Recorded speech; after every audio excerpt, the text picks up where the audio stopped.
எப்படியோ ஒரு வழியா ஹீரோவும் ஹீரோயினும் லவ் பண்றன்றத சொல்லிக்கிறாங்க. 2 பேருமே ரொம்ப சீக்கிரட்டா லவ் பண்ண ஆரம்பிக்கிறாங்க. இந்த விஷயத்த அவங்க ஃப்ரெண்ட்ஸ் கிட்ட கூட அவங்க சொல்லிக்கல. இப்படியே கொஞ்ச நாளும் போகுது. ஒரு நாள் ஹீரோயினோட அம்மா ஸ்கூல்ல இருக்கும்போது ஒரு பையனும் பொண்ணும் ஸ்டோர் ரூம்குள்ள போறத பாத்துடுறாங்க. அவங்கள திட்டி பிரின்சிபல் கிட்ட கூட்டு வந்துடுறாங்க. உங்க பேரண்ட்ஸ் வந்தாதான் உங்களை விடுவோம் அப்படின்னு சொல்லிட்டு பயங்கரமா திட்டுறாங்க. இந்த வயசுல உங்களுக்கு என்ன லவ், உங்க பேரண்ட்ஸ் உங்களை படிக்கதானே அனுப்புறாங்க அப்படின்னு சொல்லி பயங்கரமா திட்டிட்டு இருக்காங்க.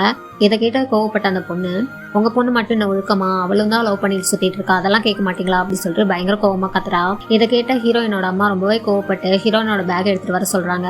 பேக் செக் பண்ணி பார்த்தா உள்ள போன் இருக்கு. போன்ல இவங்க 2 பேரும் பேசின சேட் எல்லாமே இருக்கு. அதை பார்த்துட்டு பயங்கர கோவப்படுறாங்க. இனிமே என் கூட தான் ஸ்கூலுக்கு வரணும், என் கூட தான் வந்துட்டு நீ வீட்டுக்கும் வரணும், உன்னை தனியா இனிமே விட மாட்டேன்னு சொல்லி பயங்கரமா திட்டுறாங்க. ஹீரோவோட பேரண்ட்ஸை கூட்டும் இந்த விஷயத்த சொல்லிடுறாங்க. அதனால ஹீரோ வீட்டில் பயங்கர பிரச்சனையாகுது. நீ இனிமே இங்கே இருக்கக்கூடாது, நீ ஃபாரின் போ அப்படின்னு சொல்லி திட்டி ஹீரோ ஃபாரின் அனுப்பிச்சு விட்டுறாங்க. ஹீரோ ஃபாரின் போனதுலேருந்து ஹீரோயின் ரொம்பவே சோகமாயிடுறா.